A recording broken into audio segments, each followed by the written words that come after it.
All right, 8A, grammar bank. So that's the intermediate level English file book. So I'm going to explain this grammar part for you guys. And that's about gerund and infinitives.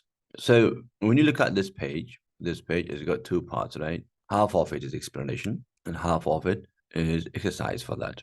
So here in this video, I'm going to explain the explanation part only, guys. Yeah. In this video, I also want you guys to learn how to study yourself, right? So if you look at it here in this explanation part, there are three parts: gerund, and then infinitive with to, and the infinitive without to.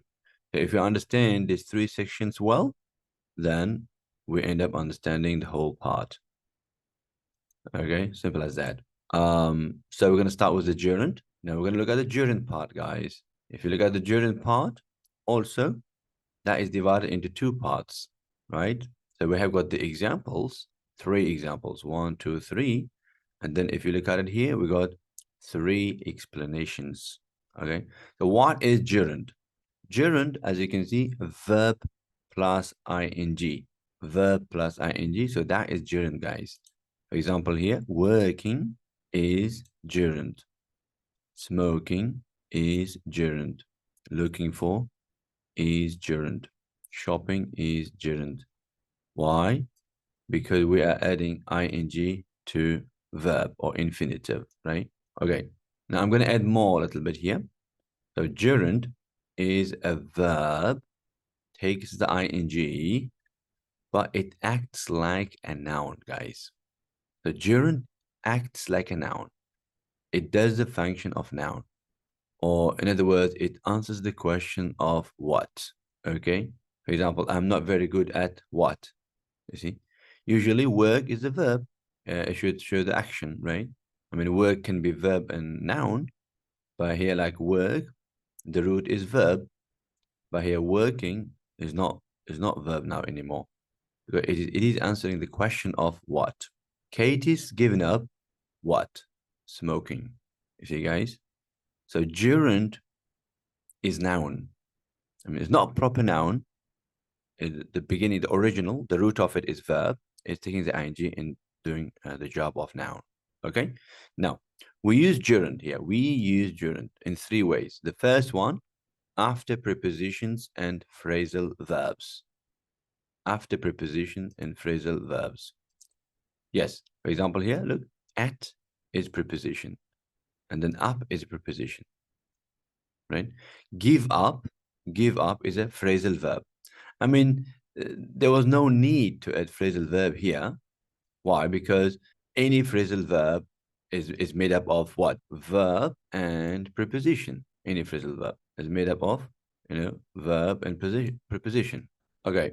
So if it's a preposition, after preposition, so as long as there is preposition, after that, we're going to use ing, guys. I mean, in case you want to use verb.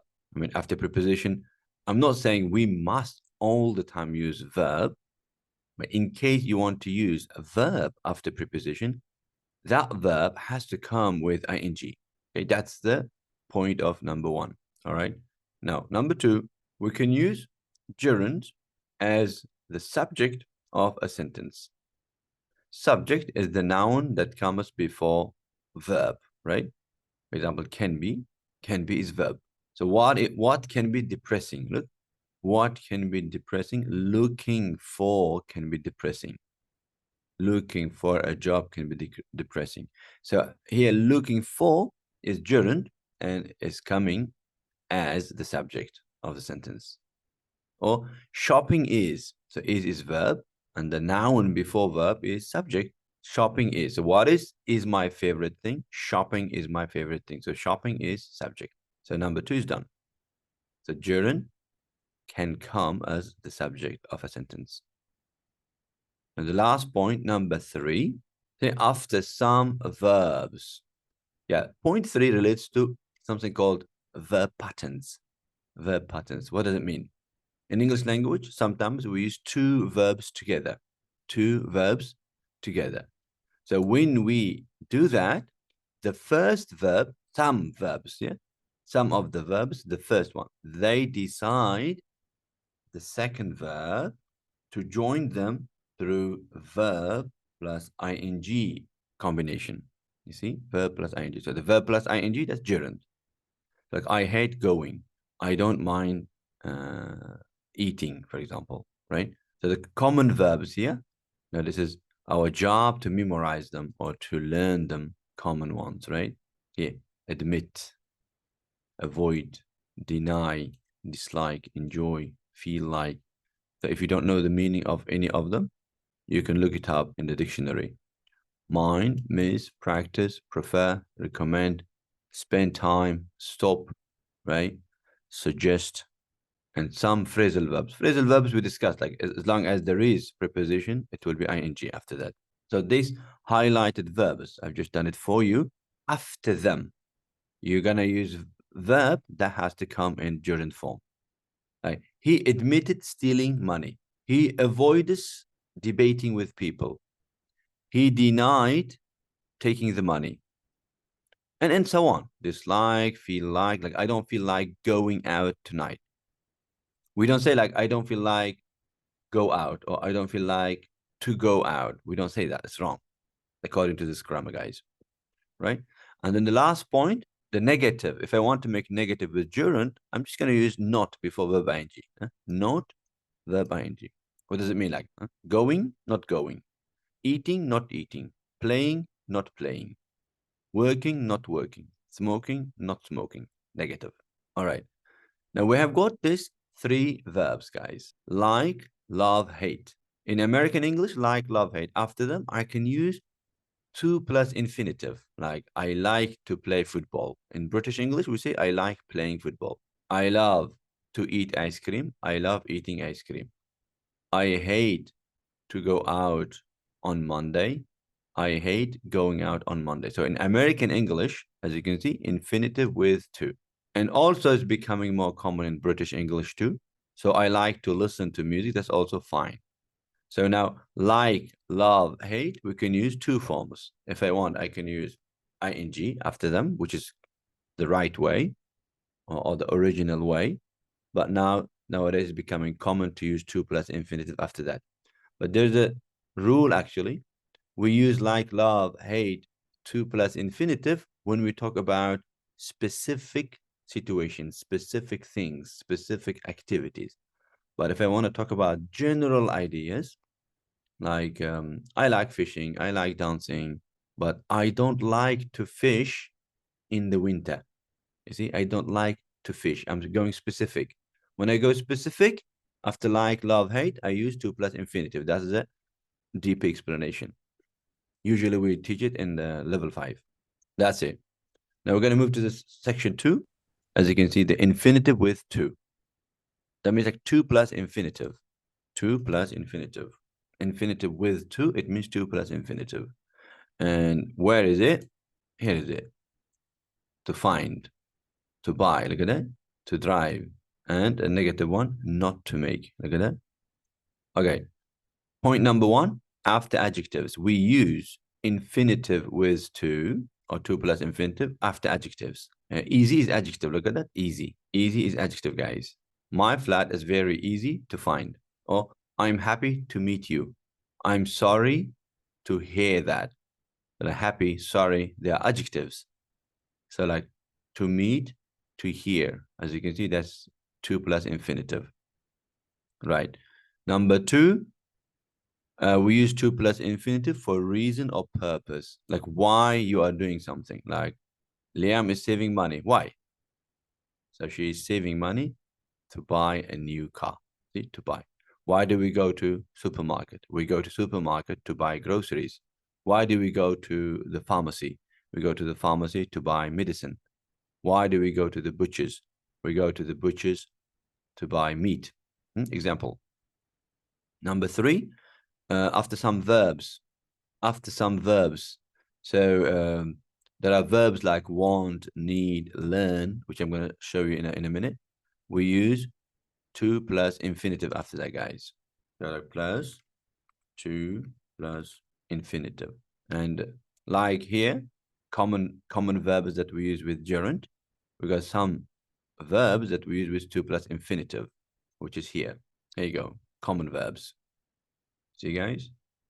common verbs that comes with 2 plus infinitive, like can't afford or afford. Like I can't afford to buy a house. Agree. They agreed to meet in the evening. They decided to buy a new car.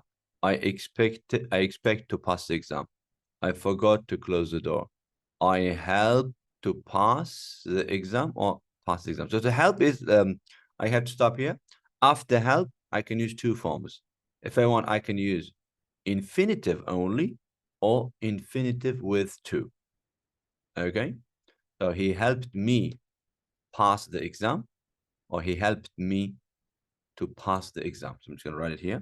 So he helped me to pass the exam, or as you can see, he helped me pass the exam. Here, both of them, we take it as correct, guys. So the first one is correct. The second one is also correct. So we've got more words here. Hope, learn, need, offer, plan, pretend, promise, refuse, remember, theme, try, want, would like. After these verbs, we use to plus infinitive. Any word that you don't understand, just please look it up in the dictionary to understand them well. If I want to make negative for infinitive, I just use not. Just as like I did for gerund. For gerund, I'm just going to put not before gerund. So likewise, I'm going to put not before to plus infinitive as well. Right. Now we got here 3 words here, 3 verbs here. 3 verbs. Start, begin, continue. See, either infinitive or gerund with no difference in meaning. That means no, you can say like, it started to rain. It started raining. I began to explain. I began explaining. He continued talking. He continued to talk.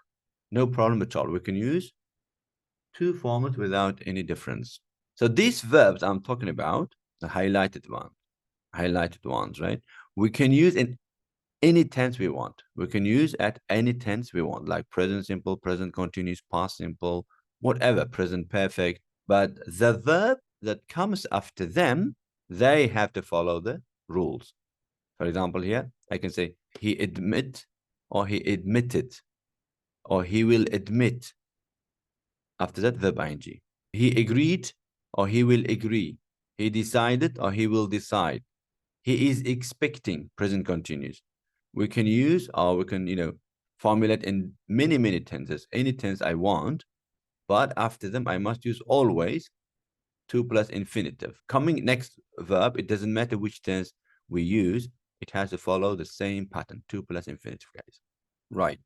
Now this one, person. So the verbs like ask, for example, tell, want, and would like. After them, we can use person as well. We also use infinitive with to after some verbs with person. Like what? Can you ask the manager? You see, this is a person. Can you ask the manager to come? She told him, person, not to worry. I want you, the person, to do this now. We'd really like you, person, to come. That's also fine. Right. That leaves with the last section now, guys, yeah? Last section, which is infinitive without to. That's very easy. 2 points. 2 points. The first one is modal and auxiliary verbs. After them, we only use infinitive. We only use infinitive, guys. Like what? I can't drive. Look, I can't drive. We must hurry. So here, can't and must, they are modal verbs. Okay, what about auxiliary? Auxiliary, does, do, did. For example, does he like ice cream? Does he like ice cream? Look, does. After does, I'm using like. Or the negative, he didn't come to the meeting. Look at that. He didn't come to the meeting. So here we're using come, infinitive, like, infinitive. We're not using to, guys. We should be careful about that. And then point number 2, make and let. There are words, there are 2 verbs. There are 2 verbs. After them, we're going to use person and then infinitive only. Look, she always makes me laugh. Makes me laugh. My parents didn't let me go. Infinitive. Last point, verbs that can take a gerund or an infinitive, but the meaning is different. Try to be on time. Try to be on time. Try doing yoga. When I say try to be, right? Try to be, right? Try to be. Make an effort. Make an effort to be on time. Try, do your best. Try doing, see if you like it. See if it works, just for trial. Just for trial. If it works, that's fine. If it doesn't work, that's fine. Okay, but to be like, I tried to pass. I tried to come on time. Like, I made the effort. There's a difference, right? We can use both cases, but the meaning is different. Remember as well like that. Remember to phone him. Remember to phone him. Don't forget that this is for present or future action. Present or future action. But now, I remember meeting him years ago. That is, we use it when we talk about our memories. When we talk about memories, we use ing after remember, guys. And that's it. We're going to stop here. In the next video, we're going to deal with the exercises. All right. So thanks for your time, guys. Have a good day.